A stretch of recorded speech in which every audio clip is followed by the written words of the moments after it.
네가 어떻게 나한테 이럴 수가 있어? 나 속이고 나 바보 만드니까 재밌었니? 정말 어이없는 일이 있어가지고. 참나. 어떻게 40년 지기 가장 친한 내 친구가 내 남편이랑 바람을 피우냐고요? 이게 말이나 됩니까? 이것들을 그냥 확 성질 같아선 저의 기가 막힌 사연 한번 들어보시겠어요? 이른 아침, 시계 알람이 울리기도 전에 눈을 뜬다. 오랜 습관이다. 결혼한 지 32년, 그중 30년은 새벽 5시 반이면 어김없이 눈이 떠졌다. 남편보다 항상 먼저 일어나 아침을 준비하는 게 당연한 일상이었다. 침대 옆 작은 탁자 위엔 남편이 어제 마시다 남긴 물컵이 있다. 반쯤 비어있는 그 컵을 보며 나는 천천히 몸을 일으켰다. 관절이 뻐근하다. 50대 중반을 넘기니 아침마다 몸이 말을 듣지 않는다.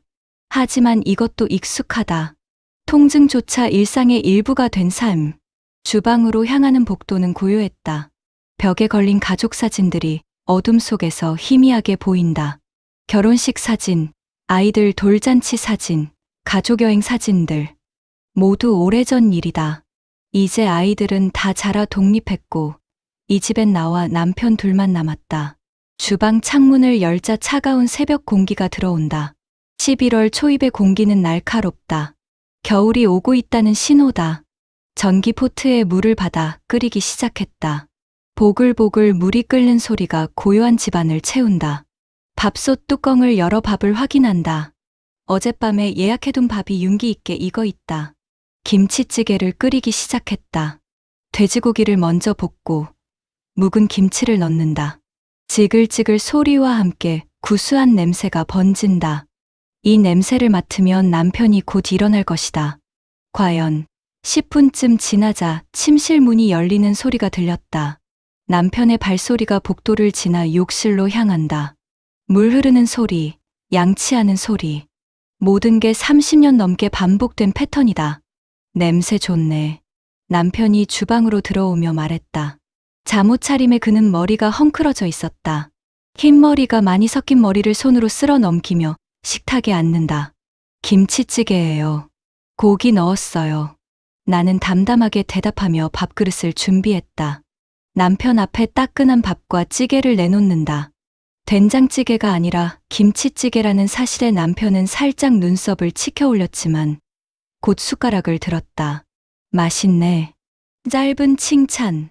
나는 고개를 끄덕이고 내 자리에 앉았다. 우리는 말없이 밥을 먹었다. 32년 부부가 되면 이렇다. 특별히 할 말이 없어도 불편하지 않다. 아니, 불편하지 않다고 생각했다. 하지만 요즘 들어 이 침묵이 조금 다르게 느껴진다.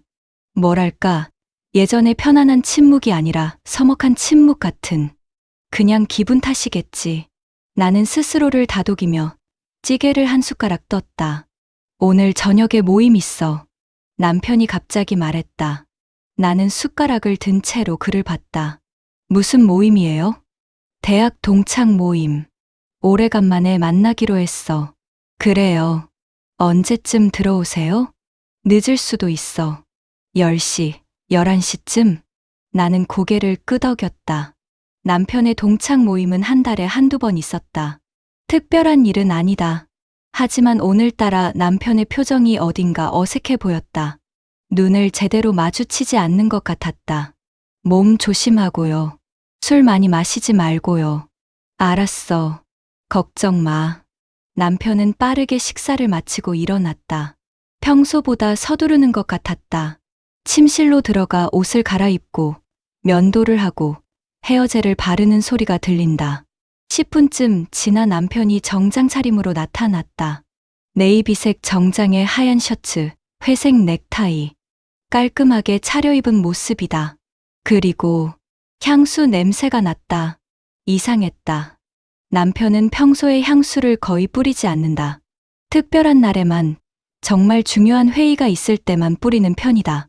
하지만 오늘은 그냥 동창 모임이라고 했는데, 다녀올게. 네, 다녀오세요. 현관문이 닫혔다. 나는 식탁에 앉은 채로 그 자리에 남아 있었다. 향수 냄새가 주방까지 희미하게 남아 있었다. 달콤하면서도 무거운 냄새, 우디 계열의 향. 이상하다는 생각이 머릿속을 스쳤다. 하지만 나는 곧 그 생각을 털어냈다. 괜한 의심이다. 결혼 32년 동안 남편은 한 번도 나를 배신한 적이 없다. 성실하고 책임감 있는 사람이다. 아이들을 잘 키웠고, 가정을 잘 지켰다. 설거지를 시작했다. 찌개 냄비를 닦고, 그릇들을 정리하고 식탁을 깨끗이 닦았다. 모든 게 자동으로 움직이는 것처럼 익숙한 동작이다. 설거지를 마치고 거실로 나왔다. TV를 켜고 아침 뉴스를 틀었다. 앵커가 오늘의 날씨를 전한다. 오늘 오후부터 기온이 떨어져 쌀쌀하겠습니다. 나는 소파에 앉아 멍하니 TV를 봤다. 그때 문득 눈에 들어온 것이 있었다. 소파 옆 작은 테이블 위에 놓인 남편의 보조 핸드폰. 남편은 회사 전화와 개인 전화 두 개를 쓴다. 방금 출근할 때 회사 전화만 가져간 모양이다. 나는 그 핸드폰을 물끄러미 바라봤다. 잠금이 걸려 있을 것이다. 하지만 비밀번호는 안다. 우리 결혼기념일이다. 남편은 비밀번호를 거의 바꾸지 않는 사람이다. 아니다. 왜 남편 핸드폰을 봐? 나는 스스로를 꾸짖으며 시선을 거뒀다. 하지만 자꾸만 그쪽으로 눈이 간다. 향수 냄새, 어색한 표정, 서두르는 모습, 뭔가 석연치 않은 조각들이 머릿속에서 맴돈다. 나는 TV를 끄고 일어났다. 청소를 해야겠다. 몸을 움직이면 이런 쓸데없는 생각이 사라질 것이다. 진공 청소기를 꺼내 거실을 청소하기 시작했다. 위잉 소리가 집안을 가득 채운다. 청소를 하는 동안에도 자꾸만 남편 생각이 났다. 요즘 조금 이상했다. 퇴근 시간이 늦어지고 주말에도 자주 약속이 생기고 핸드폰을 볼 때면 슬쩍 화면을 가리는 것 같고 아니다. 다 내 착각이다. 나이가 드니까 이런 쓸데없는 생각을 하는 거다. 남편은 성실한 사람이다. 32년 동안 한결같았던 사람이다. 하지만 그날 저녁 남편은 약속한 10시가 넘어도 돌아오지 않았다. 11시가 되었다. 나는 거실 소파에 앉아 시계를 봤다. 전화를 걸어볼까? 하지만 술자리에서 전화를 받기 힘들 수도 있다. 그냥 기다리자. 11시 반이 되었다. 12시가 되었다. 결국 나는 남편에게 전화를 걸었다. 신호음이 길게 울린다. 한참 만에 연결되었다. 여보세요? 남편의 목소리가 들렸다. 주변이 시끄럽다. 사람들 웃음소리, 음악 소리.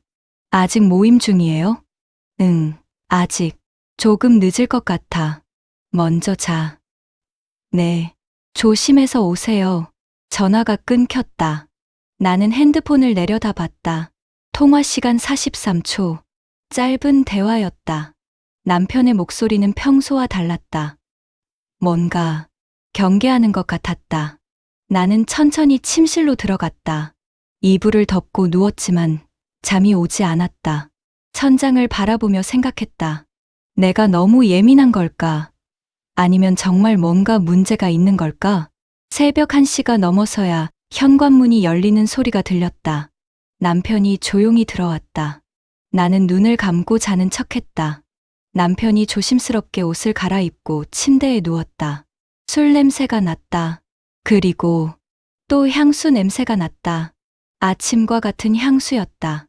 하지만 더 진했다. 마치 새로 뿌린 것 같았다. 나는 어둠 속에서 눈을 뜨고 천장을 바라봤다. 가슴이 답답했다. 뭔가 잘못되어 가고 있다는 예감이 들었다. 하지만 나는 그 예감을 애써 무시했다. 아니다. 괜찮다. 다 괜찮을 것이다. 하지만 그날 밤 나는 새벽 4시까지 잠들지 못했다. 그리고 그것은 시작에 불과했다. 일주일이 지났다. 그 일주일 동안 남편의 패턴이 눈에 띄게 달라졌다. 퇴근 시간이 불규칙해졌고 집에 있을 때도 핸드폰을 자주 봤다. 그리고 핸드폰을 볼 때마다 미묘한 미소를 지었다. 나는 그 모든 것을 지켜봤다. 말없이 조용히. 목요일 저녁이었다. 남편은 또 늦게 들어왔다. 9시가 넘은 시각이었다. 저녁 식사를 하지 않은 것 같아서 국수라도 끓여줄까 물었더니 밖에서 먹었다고 했다. 누구랑 먹었어요? 무심코 물은 질문이었다. 하지만 남편의 표정이 순간 굳어졌다. 회사 후배들이랑. 아, 그래요. 나는 더 이상 묻지 않았다. 하지만 남편의 그 순간적인 표정 변화를 놓치지 않았다. 뭔가 숨기는 것 같았다. 그날 밤, 나는 또 잠을 이루지 못했다. 옆에 누운 남편의 고른 숨소리를 들으며 천장을 바라봤다. 32년을 함께 산 사람이 낯설게 느껴진다는 게 이상했다. 금요일 오후, 나는 친구 미정에게 전화를 걸었다. 미정은 내 고등학교 동창이자 평생 친구다. 결혼한 후에도 계속 연락하며 지냈다. 둘 다 비슷한 시기에 결혼했고, 비슷한 나이에 아이를 낳았다. 인생의 모든 고비를 함께 나눈 친구였다. 미정아, 나야. 어머, 오랜만이다. 잘 지냈어? 미정의 목소리는 밝았다. 나는 잠시 머뭇거리다가 말했다. 미정아, 너 요즘 어때? 나야 뭐 그냥 그렇지. 애들도 다 컸고, 이제 남편이랑 둘이 지내는데 좀 심심하더라. 너는? 나도 비슷해. 그나저나 우리 언제 만날래? 오랜만에 차 마시러 갈까? 나는 대답하기 전에 잠시 침묵했다. 미정의 목소리가 너무 밝게 느껴졌다. 평소보다 더 들뜬 것 같았다. 그래, 다음 주에 보자. 좋아, 연락할게. 전화를 끊고 나니 묘한 기분이 들었다. 미정의 목소리에서 뭔가 이상한 걸 느낀 것 같았다. 하지만 뭐라고 콕 집어 말할 수는 없었다. 그날 저녁, 남편은 집에서 저녁을 먹었다. 오랜만이었다. 나는 남편이 좋아하는 갈비찜을 준비했다. 고기를 푹 삶아 부드럽게 만들고 감자와 당근을 함께 넣었다. 오, 갈비찜이네. 남편이 기뻐하는 것 같았다. 우리는 마주 앉아 저녁을 먹었다. 식사 중간에 남편의 핸드폰이 울렸다. 진동 소리가 식탁 위에서 울렸다. 남편이 핸드폰을 집어들었다. 화면을 보는 순간 남편의 표정이 미묘하게 변했다. 그리고 핸드폰을 뒤집어 놓았다. 누구예요? 아, 스팸 전화. 남편은 자연스럽게 대답했지만 나는 알았다. 거짓말이라는 것을. 스팸 전화라면 바로 끊거나 무시하면 되는데 남편은 화면을 확인한 후 신경 쓰이는 표정을 지었다. 식사를 마친 후 남편은 서재로 들어갔다. 나는 설거지를 하면서 귀를 기울였다. 서재에서 낮은 목소리가 들렸다. 전화 통화를 하는 것 같았다. 나는 설거지하는 손을 멈추고 가만히 들었다. 하지만 목소리가 너무 작아서 내용을 알아들을 수 없었다. 몇 분 후 서재 문이 열렸고 남편이 나왔다. 여보, 나 내일 낮에 잠깐 나갔다 올게. 어디 가는데요? 아, 친구 만나기로 했어. 무슨 친구요? 대학 동창. 고민 상담 좀 해달래서. 나는 고개를 끄덕였다. 더 이상 묻지 않았다. 하지만 가슴속에서 뭔가 무거운 것이 가라앉았다. 그날 밤, 남편이 잠든 후에 나는 조용히 침대에서 일어났다. 거실로 나가 남편의 보조 핸드폰을 찾았다. 소파 옆 테이블 위에 있었다. 손이 떨렸다. 나는 이런 짓을 하는 사람이 아니었다. 32년 결혼 생활 동안 한 번도 남편의 핸드폰을 몰래 본 적이 없었다. 서로를 믿었기 때문이다. 하지만 지금은 달랐다. 뭔가 잘못되고 있다는 확신이 들었다. 핸드폰을 집어들고 비밀번호를 입력했다. 우리 결혼 기념일. 화면이 열렸다. 메시지 앱을 열었다. 여러 대화방이 보였다. 회사 동료들, 가족 단체방, 동창회 단체방. 그리고 그 이름이 눈에 들어왔다. 미정. 심장이 쿵 하고 내려앉았다. 미정. 내 친구 미정과 남편이 개인적으로 문자를 주고받았다고? 나는 떨리는 손으로 그 대화방을 눌렀다. 하지만 대화 내용은 몇 개월 전으로 올라가야 나왔다.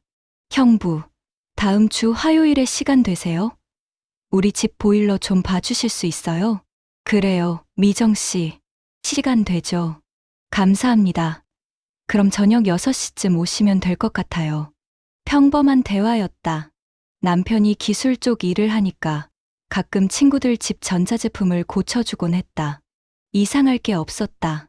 나는 더 아래로 스크롤을 내렸다. 최근 대화가 나왔다. 2주 전. 형부, 어제는 즐거웠어요. 나도요. 다음에 또 만나요. 네. 그때 말했던 그거 잊지 마세요. 물론이죠. 가슴이 철렁 내려앉았다. 뭐지? 이게 무슨 대화지? 어제 만났다고? 즐거웠다고? 손이 더 심하게 떨렸다. 더 아래로 내려갔다. 일주일 전. 오늘 밤 잊지 않을게요. 나도 조심히 들어가요. 세상이 무너지는 것 같았다. 오늘 밤 잊지 않을게. 이게 무슨 소리지? 나는 핸드폰을 든 채로 그 자리에 얼어붙었다. 숨이 막혔다. 눈물이 날 것 같았지만 눈물도 나오지 않았다. 그저 가슴 한가운데가 텅 비어버린 것 같았다.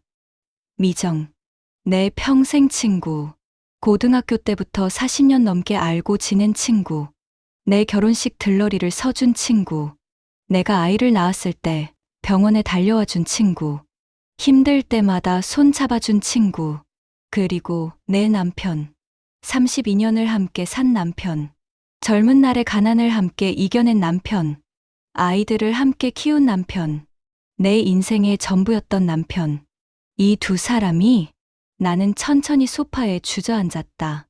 핸드폰을 손에 쥔 채로 멍하니 앞을 바라봤다.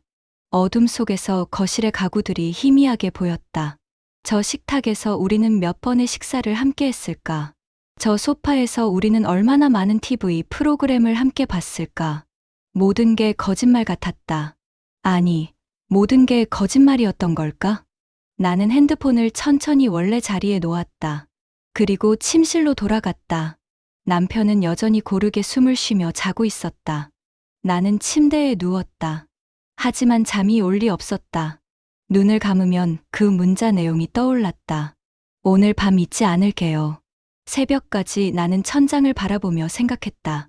어떻게 해야 할까? 당장 남편을 깨워 따져 물어야 할까? 아니면 더 확실한 증거를 찾아야 할까? 그리고 정말로 그 두 사람이 그런 사이일까?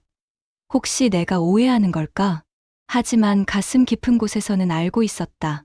이건 오해가 아니라는 것을. 뭔가 잘못되었다는 것을. 내 인생이 무너지고 있다는 것을. 동이 트기 시작했다. 창문으로 희미한 빛이 들어왔다. 새로운 날이 밝았지만 나에게는 암흑 같은 날이었다. 나는 침대에서 일어나 주방으로 갔다. 습관적으로 밥을 짓고 국을 끓였다. 모든 게 자동으로 움직였다. 하지만 내 마음은 텅 비어 있었다. 남편이 일어났다. 평소처럼 인사를 나누고 아침을 먹었다. 나는 아무렇지 않은 척했다. 웃으면서 밥을 떠주고 반찬을 건넸다. 하지만 그 웃음 뒤에는 깊은 슬픔과 분노가 숨어 있었다. 그날부터 나는 두 얼굴의 삶을 살기 시작했다. 겉으로는 평범한 아내, 속으로는 진실을 찾는 탐정. 그리고 그 진실은 내가 상상했던 것보다 훨씬 더 잔인했다. 며칠이 지났다. 나는 평소처럼 행동했다. 아침을 준비하고 집을 청소하고 저녁을 만들었다. 남편과 대화할 때도 자연스럽게 웃었다. 아무도 내 마음속을 알 수 없었다. 하지만 밤마다 나는 남편의 행동을 관찰했다. 핸드폰을 볼 때의 표정, 외출할 때의 옷차림, 귀가 시간, 향수 냄새, 모든 것이 단서였다. 그리고 화요일, 결정적인 순간이 왔다.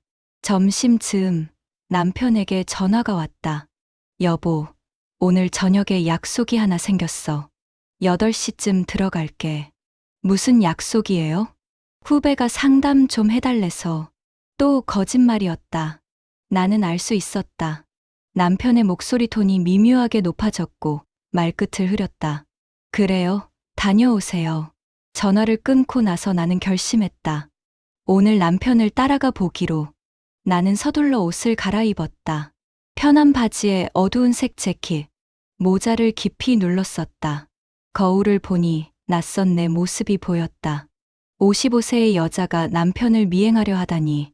하지만 나는 진실을 알아야 했다. 의심 속에서 사는 것보다 차라리 냉혹한 진실을 마주하는 게 나았다. 오후 5시 남편이 퇴근할 시간이었다. 나는 남편 회사 근처까지 택시를 타고 갔다.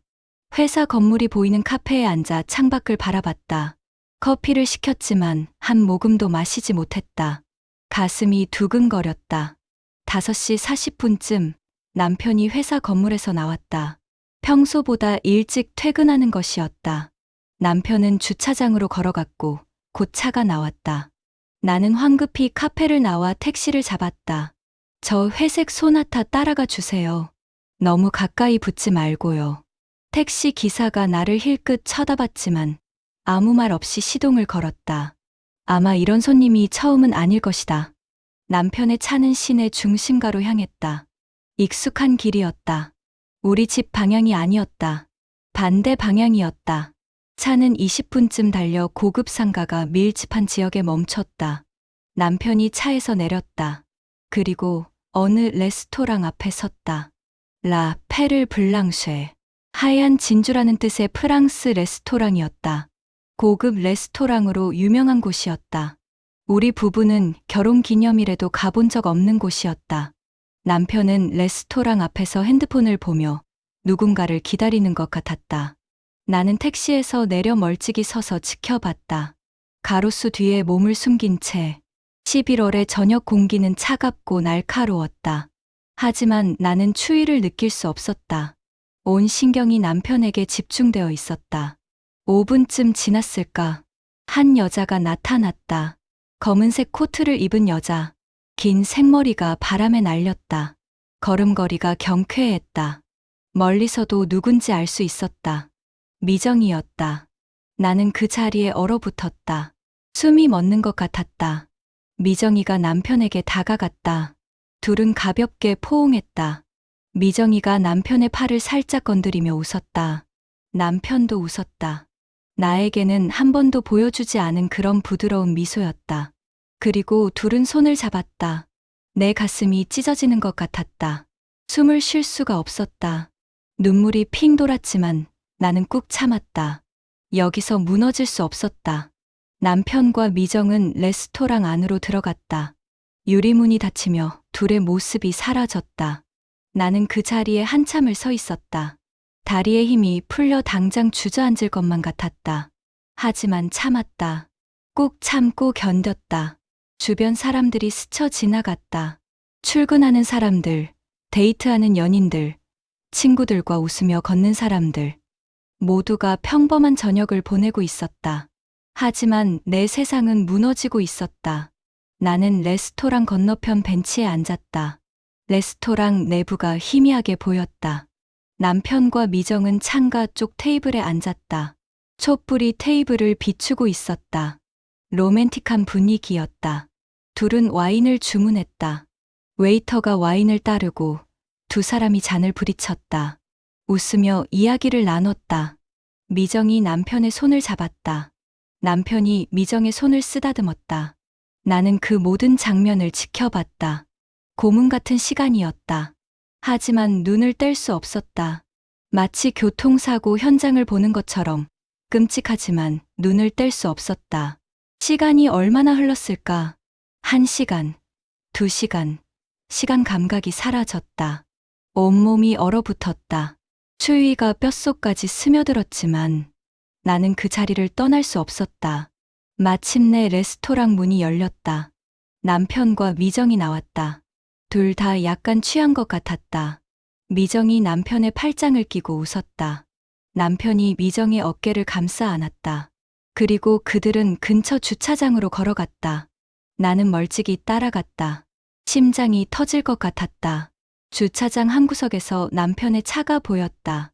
두 사람은 차에 타지 않고 차 옆에 섰다. 그리고 키스했다. 세상이 멈춘 것 같았다. 32년. 32년을 함께 산 남편이 내 친구와 키스하고 있었다. 나는 그 자리에서 비명을 지르고 싶었다. 달려가서 둘을 떼어놓고 싶었다. 물어뜯고, 때리고, 소리 지르고 싶었다. 하지만 나는 움직이지 않았다. 그저 멀리서 지켜만 봤다. 키스가 끝나고 미정이 먼저 자기 차로 걸어갔다. 남편이 손을 흔들며 배웅했다.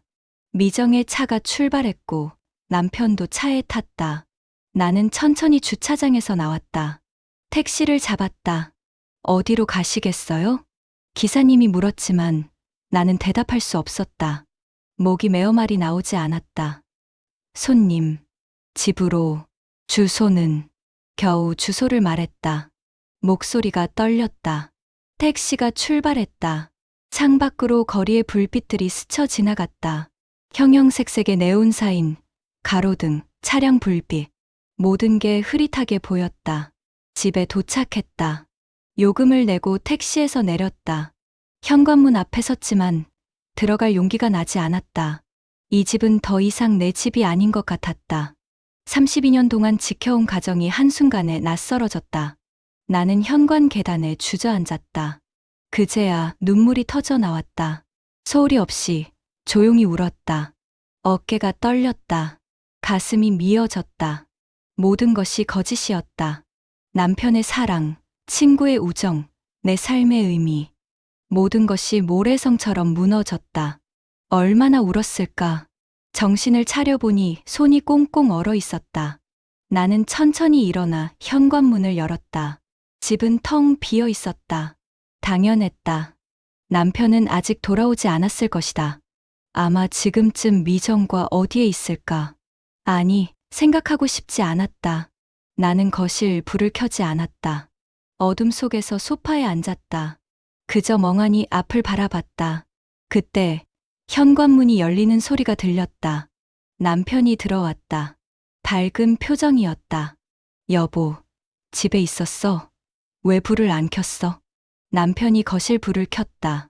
나는 소파에 앉은 채로 남편을 올려다봤다. 남편의 얼굴이 보였다. 미소 짓고 있었다. 행복해 보였다. 아, 그냥 좀 피곤해서요. 그래? 저녁 먹었어? 아직이요. 내가 뭐 사올 걸. 라면이라도 끓일까? 아니에요. 괜찮아요. 배 안 고파요. 남편은 내 이마를 짚어봤다. 얼굴이 안 좋아 보이는데.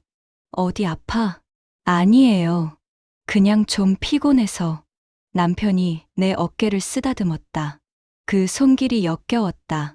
몇 시간 전에 미정을 안았던 그 손이었다. 미정과 키스했던 그 입술이었다. 나는 참을 수 없어서 몸을 일으켰다. 좀 누워야겠어요. 그래, 푹 쉬어.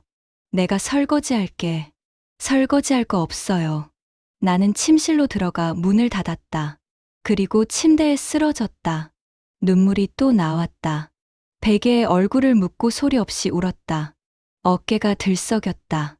모든 게 끝났다. 32년의 결혼 생활이, 40년의 우정이, 내 인생의 의미가 모두 끝났다. 하지만 울면서도 나는 생각했다. 이대로 무너질 수는 없다. 이대로 당할 수는 없다. 배신당한 건 나인데 왜 내가 아파해야 하나? 왜 내가 숨어서 울어야 하나? 나는 천천히 눈물을 닦았다. 그리고 결심했다. 울음은 여기까지다. 이제부터는 행동이다. 나는 침대에서 일어나 작은 노트를 꺼냈다. 그리고 적기 시작했다.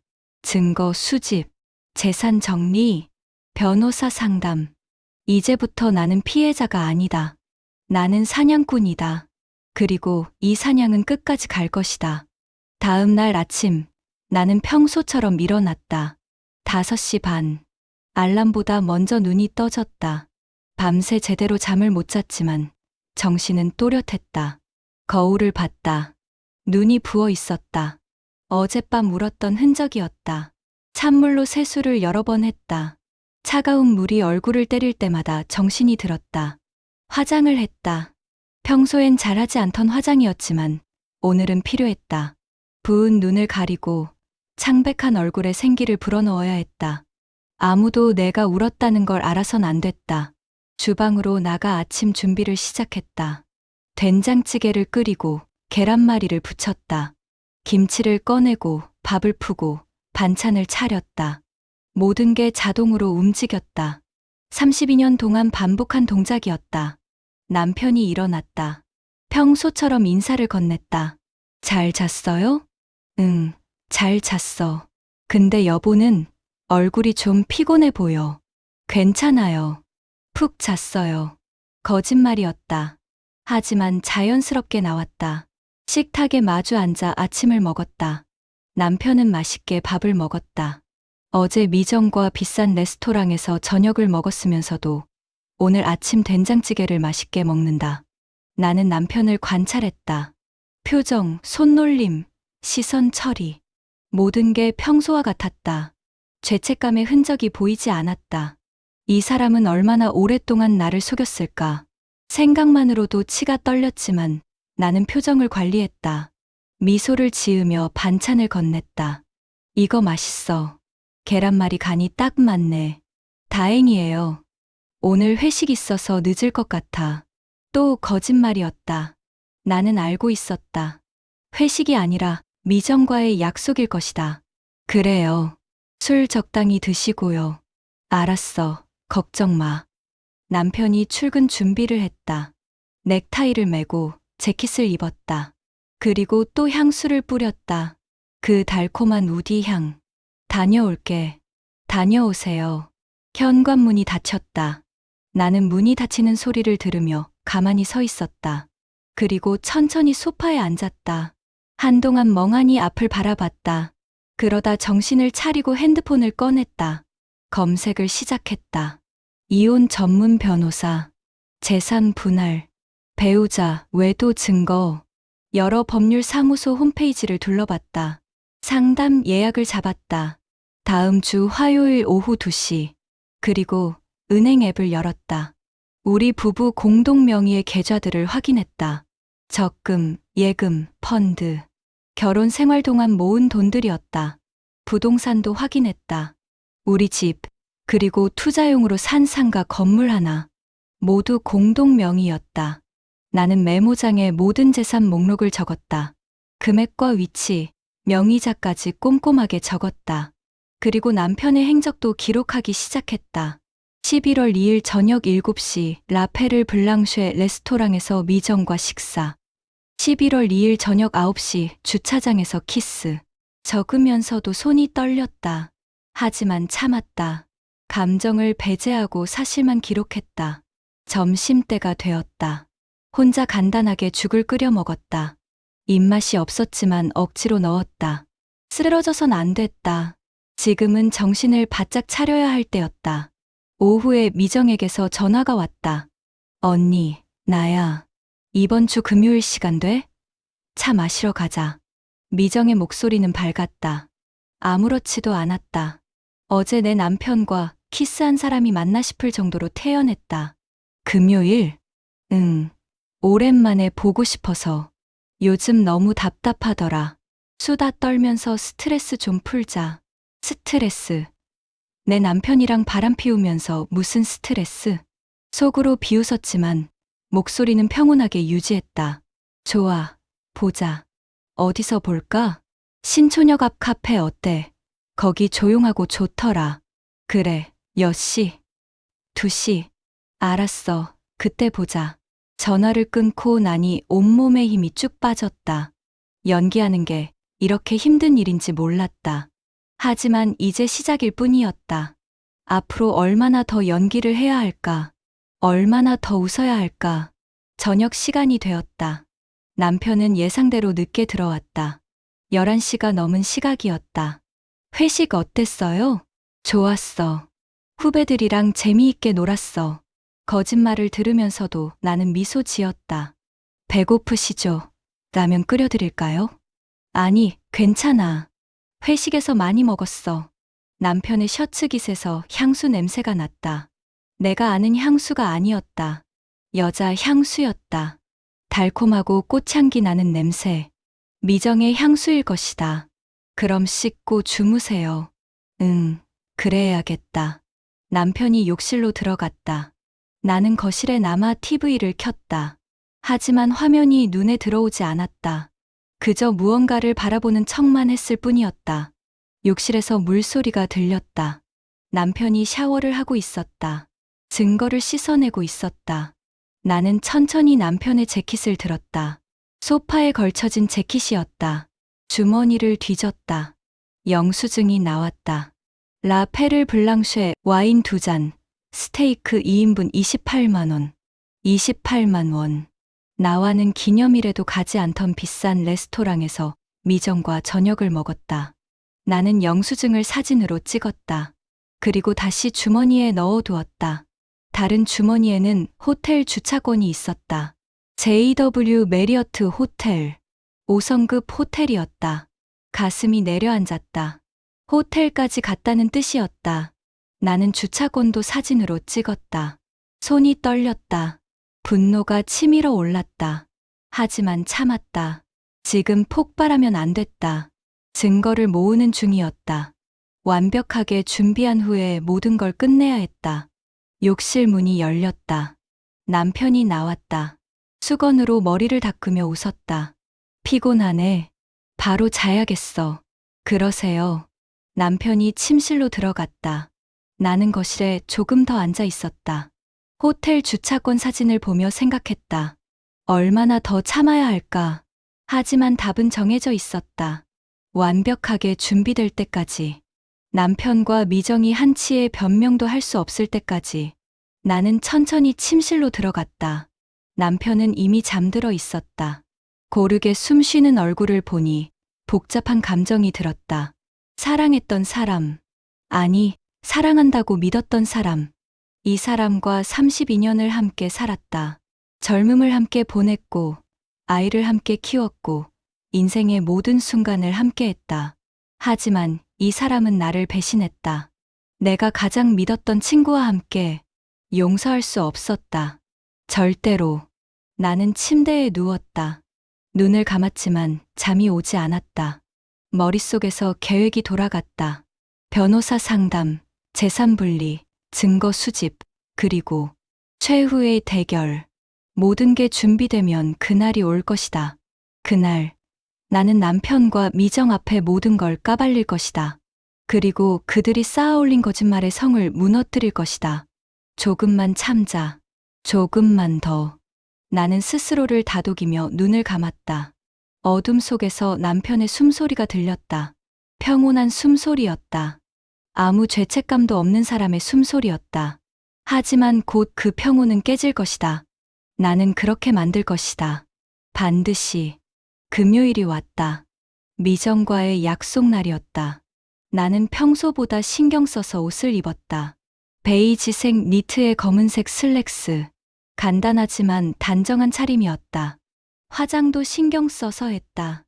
아무렇지 않은 척해야 했으니까. 거울을 보며 연습했다. 미소 짓는 연습. 자연스럽게 웃는 연습. 놀라지 않는 연습. 오후 1시 반, 집을 나섰다. 신촌역까지 지하철로 30분 거리였다. 지하철 안은 사람들로 붐볐다. 출퇴근 시간은 아니었지만 금요일 오후라 그런지 사람들이 많았다. 나는 구석 자리에 앉아 창밖을 바라봤다. 어두운 터널 안을 달리는 지하철. 창문에 반사된 내 얼굴이 보였다. 55세의 여자. 주름이 생기고 흰머리가 늘고 몸도 예전 같지 않았다. 하지만 눈빛만은 달라져 있었다. 예전의 순한 눈빛이 아니었다. 날카롭고 차가웠다. 신촌역에 도착했다. 3번 출구로 나가니 약속 장소인 카페가 보였다. 카페 모멘트. 아담하고 조용한 카페였다. 카페 앞에 미정이 서 있었다. 밝은색 패딩을 입고 짧은 머리를 단정하게 빗은 모습이었다. 나를 보자 손을 흔들었다. 언니, 오랜만이야. 미정이 다가와 내 손을 잡았다. 따뜻한 손이었다. 하지만 나는 그 따뜻함이 역겹게 느껴졌다. 그러게, 오랜만이다. 억지로 미소 지으며 대답했다. 들어가자. 추워 죽겠어. 카페 안으로 들어갔다. 따뜻한 공기와 커피 향이 코를 찔렀다. 창가 쪽 자리에 앉았다. 미정이 메뉴판을 펼쳤다. 뭐 마실래? 나는 카페라떼 마실 건데. 나도 같은 걸로. 주문을 하고 잠시 기다렸다. 미정은 핸드폰을 꺼내 뭔가를 확인했다. 그러다 웃음을 지었다. 화면을 본능적으로 가리는 동작이었다. 나는 알고 있었다. 남편에게서 온 문자일 것이다. 하지만 모르는 척했다. 무슨 좋은 일 있어? 미정이 깜짝 놀라며 핸드폰을 내려놓았다. 아, 아니야. 그냥 애들 단체방에서 재미있는 얘기가 올라와서. 거짓말이었다. 미정의 눈이 잠깐 흔들렸다. 하지만 곧 태연한 척했다. 커피가 나왔다. 뜨거운 라떼가 김을 내뿜었다. 미정이 커피를 한 모금 마셨다. 그나저나 언니, 요즘 어때? 얼굴이 좀 피곤해 보여. 그래? 괜찮은데. 요즘 잠을 좀 못 자서 그런가 봐. 왜? 무슨 일 있어? 미정이 관심 있는 척 물었다. 하지만 그 눈빛 어디에도 진심은 없었다. 아니, 별일 없어. 나이 들어서 그런가 봐. 미정이 너는? 나도 비슷해. 요즘 많이 외롭더라. 애들도 다 컸고 혼자 있는 시간이 많아지니까. 외롭다고? 내 남편과 바람 피우면서 나는 속으로 비웃었다. 남편은 잘 지내? 미정의 질문에 나는 잠시 멈칫했다. 하지만 곧 미소 지었다. 응, 잘 지내. 요즘 회사 일이 바빠서 자주 늦게 들어오긴 하는데. 그렇구나. 우리 남편들도 나이 들면서 일이 더 바빠지는 것 같아. 미정이 고개를 끄덕이며 공감하는 척했다. 하지만 그 표정 어딘가에 묘한 만족감이 숨어 있었다. 나는 커피를 한 모금 마셨다. 뜨거운 액체가 목구멍을 타고 내려갔다. 그리고 조심스럽게 말을 꺼냈다. 미정아, 너 요즘 뭔가 달라 보여. 응, 뭐가? 모르겠어. 뭔가 밝아진 것 같아. 좋은 일 있어? 미정의 얼굴이 살짝 붉어졌다. 피하고 싶은 질문이었던 모양이다. 아니야, 별일 없어. 그냥 운동 좀 시작했어. 필라테스. 그래서 기분이 좋아진 것 같아. 필라테스. 좋네. 어디서 해? 강남 쪽에. 좀 멀긴 한데 괜찮더라. 강남. 남편 회사 근처였다. 우연일까? 아니었다. 계획된 거짓말이었다. 나도 운동 시작해야 하나 봐. 요즘 몸이 무거워서. 언니도 같이 할래? 나 다니는 곳 괜찮아. 아니, 난 집 근처에서 찾아볼게. 대화가 이어졌다. 일상적인 이야기들. 날씨, 자식들, TV 프로그램. 겉으로는 평범한 친구들의 수다였다. 하지만 나는 계속 관찰했다. 미정의 말투, 표정, 손놀림. 거짓말할 때 눈을 피하는 습관, 말끝을 흐리는 버릇. 긴장하면 머리를 만지는 행동. 모든 걸 기억했다. 1시간쯤 지났을까? 미정의 핸드폰이 울렸다. 진동 소리가 테이블 위에서 울렸다. 화면에 이름이 떴다. 형부. 내 남편이었다. 미정은 당황한 표정으로 핸드폰을 집어들었다. 미안, 잠깐만. 급한 전화인 것 같아. 미정이 자리에서 일어나 카페 밖으로 나갔다. 나는 창문 너머로 미정을 봤다. 카페 밖에서 전화를 받는 미정의 모습이 보였다. 웃고 있었다. 행복한 표정이었다. 내 남편과 통화하면서 저렇게 행복해하고 있었다. 가슴이 찢어질 것 같았다. 하지만 나는 표정을 관리했다. 그저 창밖을 무심히 바라보는 척했다. 5분쯤 지나 미정이 돌아왔다. 볼이 약간 상기된 표정이었다. 미안해. 기다렸지? 아니야, 괜찮아. 무슨 일이었어? 아, 별거 아니야. 그냥 집 문제 때문에 조언 좀 구하려고 형부한테 전화한 거였어. 또 거짓말이었다. 형부라고 불렀다. 내 남편을 형부라고 부르면서 바람 피우고 있었다. 그래, 형부가 그런 거 잘 알지. 응, 맞아. 형부 덕분에 우리 집 전자제품 문제 많이 해결했어. 고마운 사람이야. 고마운 사람. 나는 웃음이 나올 뻔했다. 하지만 참았다. 우리 남편도 그런 거 잘하잖아. 서로 도와주면서 사는 거지 뭐. 맞아. 언니 말이 맞아. 미정이 고개를 끄덕였다. 하지만 그 눈빛에 죄책감은 없었다. 오히려 뭔가 우쭐한 기색마저 보였다. 나는 그 모든 것을 참았다. 화를 내고 싶었다. 테이블을 뒤엎고 소리 지르고 미정의 머리채를 잡고 싶었다. 하지만 참았다.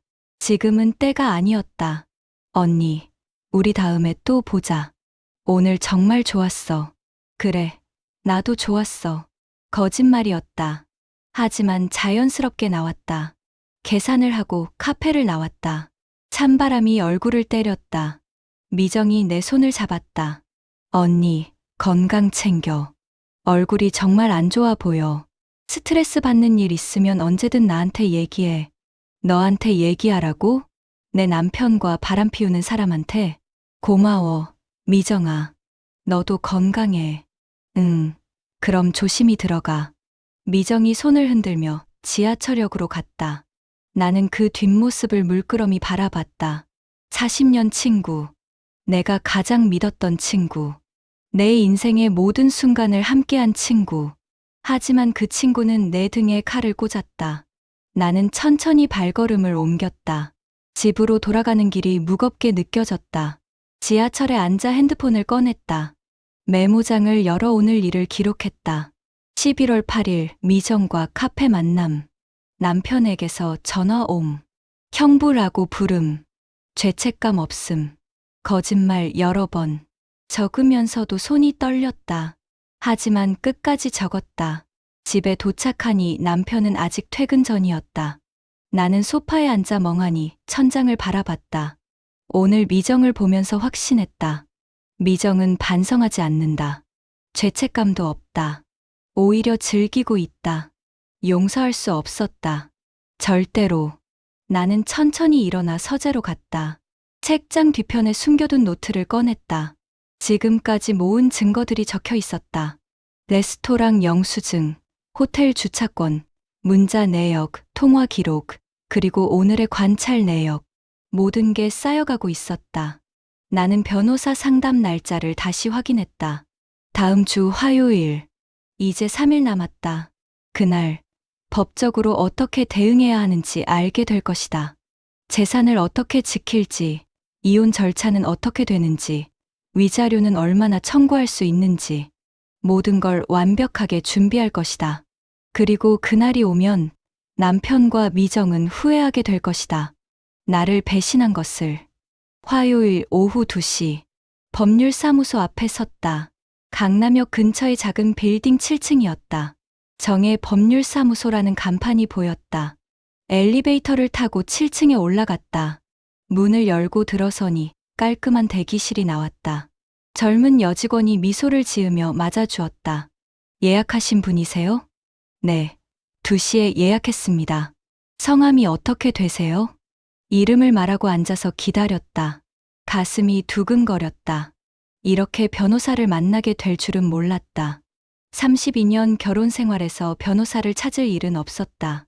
하지만 지금은 달랐다. 안으로 들어오시겠어요? 직원의 안내로 상담실로 들어갔다. 40대 초반으로 보이는 여성 변호사가 앉아 있었다. 정갈한 인상이었다. 안녕하세요. 박미선 변호사입니다. 앉으세요. 감사합니다. 나는 변호사 앞에 앉았다. 책상 위에는 법률 서적과 서류들이 가지런히 정리되어 있었다. 어떤 문제로 오셨는지 편하게 말씀해 주세요. 나는 한숨을 깊게 내쉬었다. 그리고 차분하게 말하기 시작했다. 남편의 외도를 알게 되었습니다. 그것도 제 평생 친구와. 목소리가 떨렸다. 하지만 참았다. 울면 안 됐다. 박 변호사는 고개를 끄덕이며 들었다. 판단하거나 동정하는 기색 없이 차분하게 들었다. 나는 모든 것을 설명했다. 처음 의심하게 된 순간, 핸드폰 메시지, 미행했던 날, 레스토랑과 호텔, 그리고 미정과의 만남까지 30분 넘게 말했다. 말하는 동안 가슴이 아팠지만 끝까지 말했다. 증거는 어느 정도 가지고 계신가요? 사진, 영수증, 문자 메시지 스크린샷이 있습니다. 준비해간 파일을 건넸다. 박 변호사가 꼼꼼하게 살펴봤다. 증거가 꽤 확실하네요. 재산은 어떻게 되시나요? 집 한 채, 상가 건물 하나, 그리고 예적금이 있습니다. 모두 공동 명의입니다. 자녀는 둘 있습니다. 하지만 둘 다 성인이고 독립했습니다. 박 변호사가 고개를 끄덕였다. 그렇다면 재산 분할과 위자료 청구가 가능합니다. 외도가 명백함으로 유책 배우자로 인정될 가능성이 높습니다. 그럼 제가 얼마나 받을 수 있나요? 재산의 절반은 기본이고 위자료는 보통 5천만 원에서 1억 원 사이입니다. 외도 상대방한테도 위자료 청구 가능합니다. 1억 원. 큰 돈이었지만 32년의 세월을 생각하면 턱없이 부족했다. 지금 가장 중요한 건 더 많은 증거를 확보하는 겁니다. 가능하면 녹음, 영상, 목격자 진술 등이 있으면 좋습니다. 어떻게 해야 할까요? 배우자가 눈치채지 못하게 계속 평소처럼 행동하세요. 그리고 외출할 때마다 기록을 남기세요. 호텔 방문, 만남 장소, 시간 등 모든 걸 상세히 기록하세요. 네, 알겠습니다. 그리고 재산 문제도 중요합니다. 지금 당장 재산을 빼돌리지 않도록 조치해야 합니다. 어떻게요? 공동명의 계좌에서 큰 돈이 나가는지 확인하세요. 만약 배우자가 재산을 빼돌린다면 나중에 재산 분할에서 분리할 수 있습니다. 나는 고개를 끄덕이며 메모했다. 박 변호사는 계속 설명했다. 그리고 가능하면 배우자의 자백을 받아내는 게 좋습니다. 녹음하면서 대화를 유도하세요. 다른 사람 있냐고 직접 물어보고 그 반응을 기록하세요. 하지만 아직 남편에게 알리고 싶지 않아요. 물론입니다. 지금은 준비 단계입니다. 모든 증거를 확보한 후에 최종 대결을 하는 게 좋습니다. 얼마나 준비해야 할까요? 최소 한 달. 충분한 증거와 재산 보호 조치가 완료되면 그때 이혼 소송을 제기하면 됩니다. 한 달 더 참아야 한다는 뜻이었다. 한 달 더 남편 옆에서 자고 밥을 해주고 웃어야 한다는 뜻이었다. 할 수 있겠어요? 박 변호사가 조심스럽게 물었다. 나는 고개를 끄덕였다. 해야죠. 32년을 참았는데 한 달쯤이야. 좋습니다. 그럼 2주 후에 다시 만나죠. 그때까지 증거를 더 모으세요. 상담을 마치고 법률사무소를 나왔다. 바깥 공기가 차가웠다. 하지만 머리는 맑았다. 이제 방향이 정해졌다. 한 달 동안 완벽하게 준비할 것이다. 그리고 그 후에 모든 걸 끝낼 것이다. 그날 저녁 집으로 돌아오는 길에 은행에 들렀다. 공동명의 계좌를 확인했다. 적금 해지 신청을 했다. 내 명의로 된 별도 계좌를 만들었다. 남편이 눈치채지 못하게 조금씩 돈을 옮기기 시작했다. 한 번에 많은 돈을 옮기면 의심받을 수 있으니까 조금씩 자연스럽게. 집에 도착하니 남편은 아직 퇴근 전이었다. 나는 저녁 준비를 시작했다. 고등어, 조림을 만들었다. 남편이 좋아하는 음식이었다. 7시쯤 남편이 돌아왔다. 다녀왔어요. 어서 와요. 저녁 준비됐어요. 고등어 조림이네. 좋아. 우리는 식탁에 마주 앉았다. 남편이 맛있게 밥을 먹었다. 여보, 다음 주에 출장 갈 것 같아. 어디로요? 부산. 3일 정도. 거짓말인지 진짜인지 알 수 없었다. 하지만 확인할 방법이 있었다. 회사에서 가는 거예요? 응. 프로젝트 관련해서. 그럼 회사 사람들이랑 같이 가는 거예요? 응. 팀원 몇 명이랑. 나는 고개를 끄덕였다. 나중에 확인할 것이다. 정말 출장인지 아니면 미정과의 여행인지. 조심해서 다녀와요. 응. 걱정 마. 식사를 마친 후 남편은 서재로 들어갔다. 나는 설거지를 하면서 생각했다. 출장이라면 영수증, 호텔 예약 내역, 항공권 등이 있을 것이다. 모두 확인할 수 있다. 만약 거짓말이라면 그것도 증거가 된다. 설거지를 마치고 거실로 나왔다. TV를 켰지만 집중할 수 없었다. 머릿속에서 계획이 계속 돌아갔다. 증거 수집, 재산 보호, 법적 준비. 모든 게 순조롭게 진행되고 있었다. 그날 밤, 침대에 누워 천장을 바라봤다. 옆에선 남편이 자고 있었다. 한 달 후, 이 사람은 모든 걸 잃게 될 것이다. 아내도, 재산도, 명예도. 하지만 그건 자업자득이다. 배신의 대가는 혹독하다. 나는 눈을 감았다. 내일 또 연기해야 한다.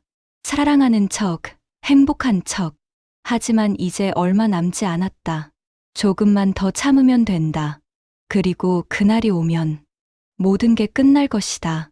한 달이 지났다. 그 한 달 동안 나는 완벽하게 준비했다. 증거는 충분히 모았다. 레스토랑 출입 7번, 호텔 방문 4번, 문자 메시지 수십 건. 모두 사진과 기록으로 남겼다. 재산도 정리했다. 공동명의 예금의 절반을 4명의 계좌로 옮겼다. 상가 건물 지분도 법적으로 보호받을 수 있도록 조치했다.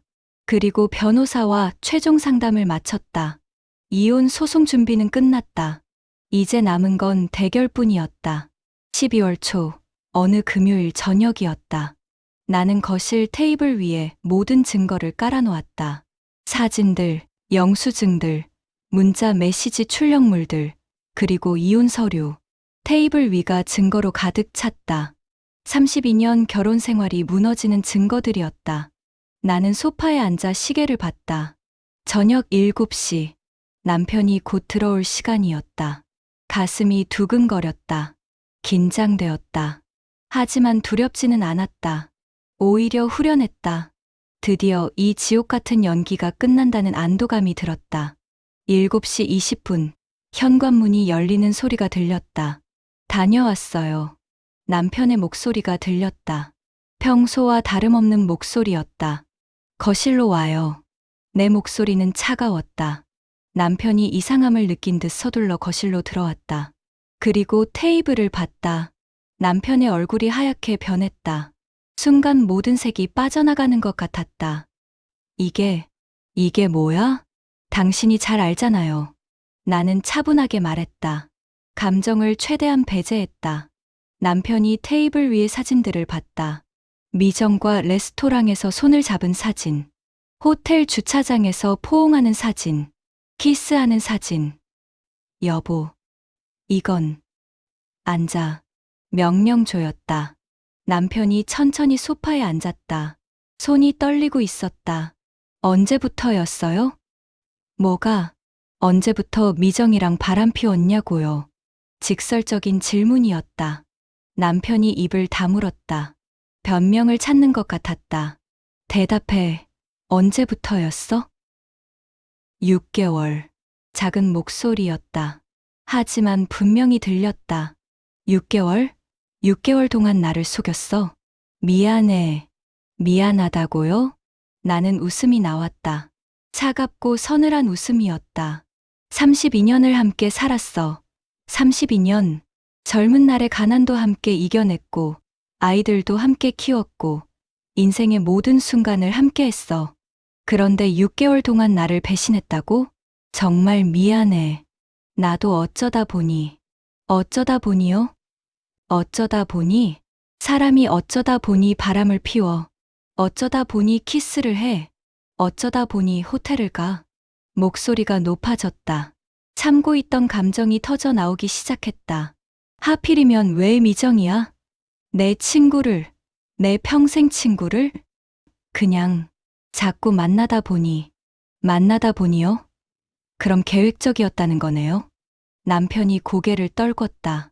대답할 말이 없는 것 같았다. 미정이를 불러, 지금 당장. 뭐, 미정이한테 전화해서 지금 여기 오라고 해. 같이 얘기합시다. 그건, 빨리 안 해. 나는 차갑게 명령했다. 남편이 떨리는 손으로 핸드폰을 꺼냈다. 미정에게 전화를 걸었다. 미정 씨, 지금 우리 집으로 올 수 있어요? 급한 일이 생겼어요. 전화 너머로 미정의 목소리가 들렸다. 뭔가 잘못됐다는 걸 눈치챈 것 같았다. 30분 안에 와요. 안 오면 내가 직접 찾아갈 거예요. 남편이 전화를 끊었다. 우리는 침묵 속에서 기다렸다. 그 30분이 영원처럼 길었다. 남편은 고개를 숙인 채 아무 말도 하지 않았다. 나는 테이블 위의 증거들을 가만히 바라봤다. 32년의 세월이 이 종이 조각들로 끝난다는 게 허무했다. 초인종이 울렸다. 미정이 왔다. 나는 일어나 문을 열었다. 미정이 현관 앞에 서 있었다. 불안한 표정이었다. 뭔가 잘못됐다는 걸 직감한 것 같았다. 언니, 무슨 일이야? 들어와. 나는 차갑게 말하고 돌아섰다. 미정이 조심스럽게 들어왔다. 신발을 벗고 거실로 들어서는 순간 미정의 얼굴이 굳어졌다. 테이블 위의 증거들, 그리고 소파에 고개를 숙이고 앉아 있는 남편. 이게 앉아. 나는 미정을 맞은편 소파에 앉혔다. 미정의 손이 떨렸다. 언니, 이건 오해야. 진짜. 오해. 나는 테이블 위에 사진 한 장을 집어들었다. 남편과 미정이 키스하는 사진이었다. 이것도 오해니? 이 사진을 어떻게 설명할 건데? 미정의 얼굴이 하얗게 질렸다. 입술이 파르르 떨렸다. 언니, 미안해. 정말 미안해. 미안하다고? 40년 친구를 배신하고 미안하다고? 나도 어쩔 수 없었어. 어쩔 수 없었다고? 나는 자리에서 벌떡 일어났다. 억눌렀던 분노가 폭발했다. 너는 내 친구였어. 고등학교 때부터 알고 지낸 친구. 내가 결혼할 때 들러리 서준 친구. 내가 아이 낳을 때 병원에 달려온 친구. 내가 힘들 때마다 손잡아준 친구. 목소리가 떨렸다. 눈물이 핑 돌았지만 참았다. 그런 네가 내 남편과 잤어? 내 남편과 호텔을 갔어? 그러면서 내 앞에서 웃었어? 나한테 언니라고 불렀어? 언니, 나도 외로웠어. 남편은 날 돌보지 않았고, 애들은 다 떠났고, 형부가 날 이해해줬어. 형부라고? 나는 비웃었다. 지금도 형부라고 불러? 내 남편을 바람피우면서 형부라고 불러? 미정이 고개를 떨궜다. 더 이상 변명할 말이 없는 것 같았다. 나는 남편을 돌아봤다. 당신도 마찬가지야. 외로웠다고? 아내가 있는데 외로웠다고? 여보, 미안해. 정말 미안해. 미안하다는 말은 그만해. 이제 와서 미안하다고 모든 게 용서돼. 나는 테이블 위에 이혼 서류를 집어들었다. 이혼할 거야. 남편이 고개를 확 들었다. 여보, 제발. 한 번만. 6개월 동안 몇 번이나 배신했는데 한 번만이라고? 아이들 생각해봐. 우리 이렇게 끝낼 수 없어. 아이들은 다 컸어. 이제 우리 걱정은 없어. 그리고 이렇게 만든 건 당신이야. 나는 이혼 서류를 남편 앞에 내려놓았다. 재산은 반씩 나눠. 그리고 위자료 1억 원. 미정이 너한테도 5천만 원 청구할 거야. 1억이라니. 그렇게 큰 돈을. 32년의 대가치고는 적은 것 같은데요? 남편이 할 말을 잃었다. 미정이 떨리는 목소리로 말했다. 언니, 제발, 우리 다시 생각해보자. 다시 생각하라고? 나는 미정을 차갑게 바라봤다. 당신은 내 인생에서 사라질 거야. 다시는 내 앞에 나타나지 마. 전화도 하지 마. 연락도 하지 마. 언니, 나가, 당장. 언니, 제발, 나가라고. 나는 소리쳤다. 미정이 깜짝 놀라 자리에서 일어났다. 눈물을 흘리며 현관으로 갔다. 언니, 정말 미안해. 웃기는 소리 하지 마. 이제 남도 아니니까. 미정이 문을 열고 나갔다. 문이 닫히는 소리가 무겁게 울렸다. 나는 다시 남편을 돌아봤다. 남편은 무릎을 꿇고 있었다. 여보, 제발 용서해줘. 다시는 안 그럴게. 진짜 다시는. 일어나요. 여보, 일어나라고. 남편이 천천히 일어났다. 눈물이 볼을 타고 흘렀다. 하지만 나는 아무 감정도 느끼지 못했다. 당신을 사랑했어요. 나는 조용히 말했다. 20대에 당신을 만나서 평생을 함께하겠다고 맹세했어요. 가난해도 괜찮다고 했어요. 힘들어도 함께라면 괜찮다고 했어요. 목소리가 떨렸다. 아이들을 낳고, 키우고, 밤새 아파하는 아이들을 돌보면서도 행복했어요. 당신이 있었으니까. 우리 가족이 있었으니까. 눈물이 흘러내렸다. 더 이상 참을 수 없었다. 그런데 당신은 나를 버렸어요. 32년을 함께 산 나를 버리고 내 친구를 선택했어요. 미안해. 정말 미안해. 미안하다는 말로 32년이 돌아와요? 내 청춘이 돌아와요? 내가 당신한테 바친 모든 시간이 돌아와요? 남편은 대답하지 못했다. 그저 고개를 숙인 채 울기만 했다. 나가. 여보. 오늘부터 당신은 이 집에 살 수 없어. 짐 싸서 나가. 어디로 가. 어디든 가. 모텔이든 친구 집이든. 나는 상관없어. 남편이 비틀거리며 침실로 들어갔다. 짐을 싸는 소리가 들렸다. 나는 소파에 주저앉았다. 온몸에 힘이 쭉 빠졌다. 긴장이 풀리니 눈물이 멈추지 않았다. 32년이 끝났다. 내 인생의 절반이 끝났다. 30분쯤 지나 남편이 짐을 들고 나왔다. 큰 가방 하나와 서류 가방이었다. 이혼 서류는 언제? 변호사가 연락할 거야. 서명만 해. 여보, 정말 안 돼? 가. 남편이 현관으로 걸어갔다. 문을 열기 전에 뒤를 돌아봤다. 미안해. 평생 후회하며 살게. 그렇게 사세요. 남편이 문을 열고 나갔다. 문이 닫히는 소리가 들렸다. 그리고 집은 고요해졌다. 나는 소파에 앉아 한참을 울었다. 소리 내어 울었다. 더 이상 참을 필요가 없었다. 모든 게 끝났다. 32년의 결혼 생활, 40년의 우정, 내가 믿었던 모든 것. 하지만 동시에 자유였다. 더 이상 거짓된 미소를 지을 필요가 없었다. 배신자들과 함께 살 필요가 없었다. 나는 눈물을 닦고 창문을 열었다. 찬 바람이 들어왔다. 12월의 밤 공기는 차가웠지만 상쾌했다. 새로운 시작이었다. 고통스럽지만 필요한 시작이었다. 나는 깊게 숨을 들이마셨다. 그리고 천천히 내쉬었다. 이제 내 인생을 살아야지. 작게 중얼거렸다. 그리고 창문을 닫았다. 긴 밤이 될 것 같았다. 하지만 두렵지 않았다. 폭풍이 지나가면 반드시 맑은 날이 온다. 나는 그것을 믿었다.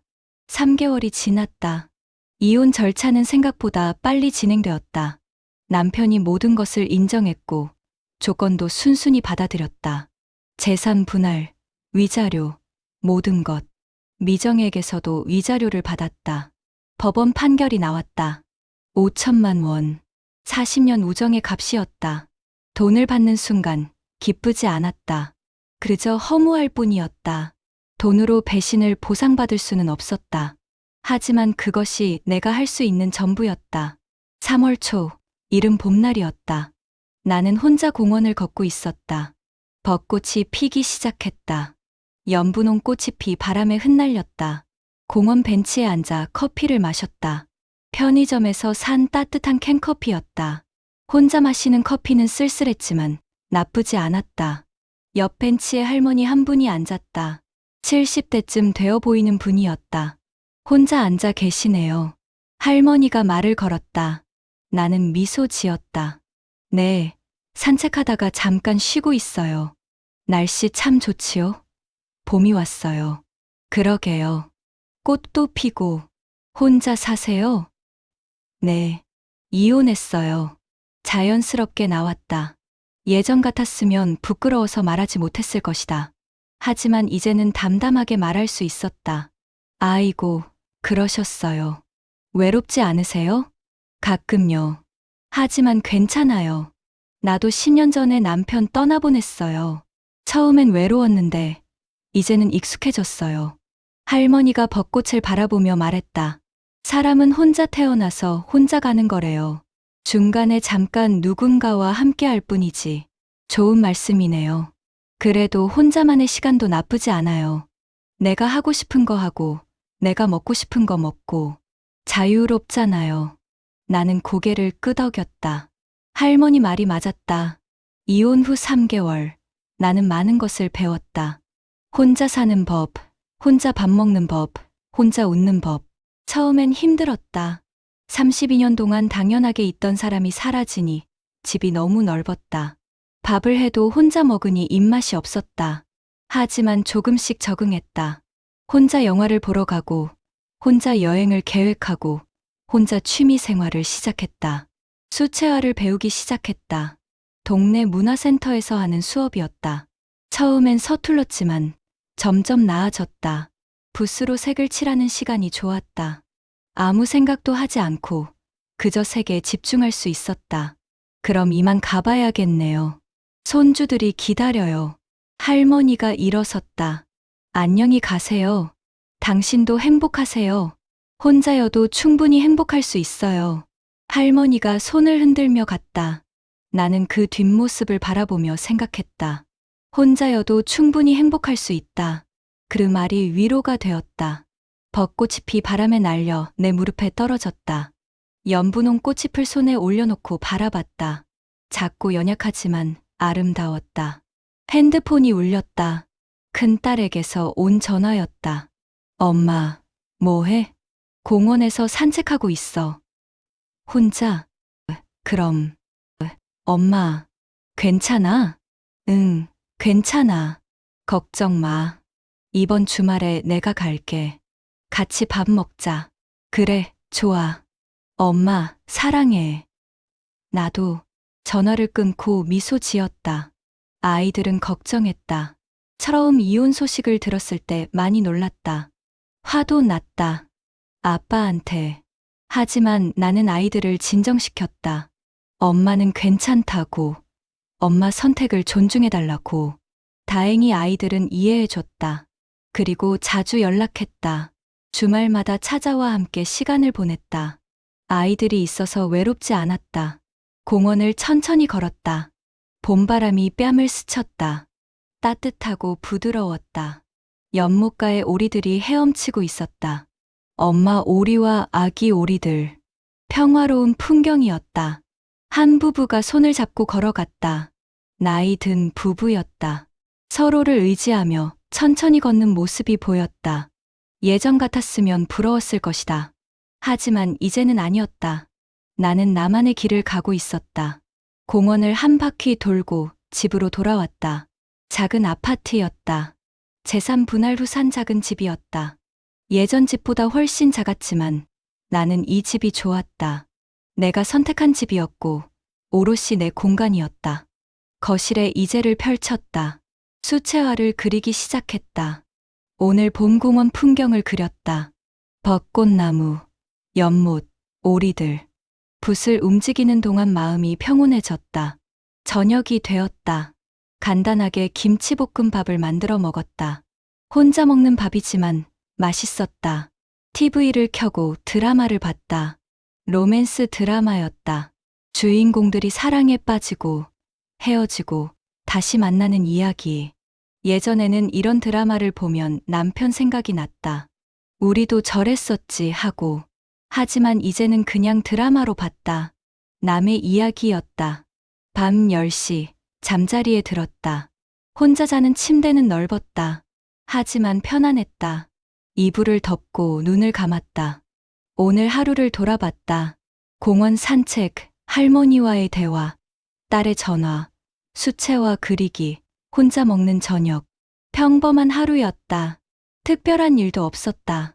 하지만 행복했다. 배신과 고통의 시간이 지나고 이제 나는 평온을 찾았다. 남편과 미정은 어떻게 살고 있을까? 가끔 궁금했다. 하지만 오래 생각하지 않았다. 그들의 삶은 더 이상 내 일이 아니었다. 나는 나의 삶을 살고 있었다. 어둠 속에서 창밖을 바라봤다. 별이 보였다. 작지만 밝은 별들이 반짝이고 있었다. 괜찮아. 나는 괜찮을 거야. 작게 중얼거렸다. 그리고 눈을 감았다. 내일은 또 새로운 날이 올 것이다. 수채화 수업도 있고, 친구와 점심 약속도 있고, 저녁에는 책을 읽을 계획이었다. 내가 원하는 대로, 내가 선택한 대로 사는 삶. 그것이 나의 새로운 시작이었다. 배신은 끝이 아니었다. 그것은 새로운 인생의 시작이었다. 고통 속에서 나는 더 강해졌고, 슬픔 속에서 나는 나를 찾았다. 이제 나는 혼자였다. 하지만 외롭지 않았다. 왜냐하면 나에게는 나 자신이 있었으니까. 그리고 그것만으로도 충분했다. 인생에서 가장 가까운 사람에게 배신당하는 것, 그것은 죽음보다 고통스러울 수 있습니다. 하지만 우리는 그 고통 속에서도 일어섭니다. 눈물을 닦고 상처를 치유하고 다시 걷기 시작합니다. 배신은 우리를 무너뜨리지만 동시에 우리를 더 강하게 만듭니다. 상처는 약점이 아니라 생존의 증거입니다. 우리는 살아남았고 계속 살아갈 것입니다. 혼자여도 괜찮습니다. 혼자여도 충분히 행복할 수 있습니다. 당신의 가치는 다른 사람이 정하는 게 아닙니다. 당신 스스로가 정하는 것입니다. 오늘도 내일도 스스로를 사랑하십시오. 그것이 가장 큰 복수이자 가장 아름다운 승리입니다. 영상이 괜찮았다면 구독과 좋아요 부탁드립니다. 영상 제작에 큰 힘이 됩니다. 끝까지 시청해 주셔서 감사합니다.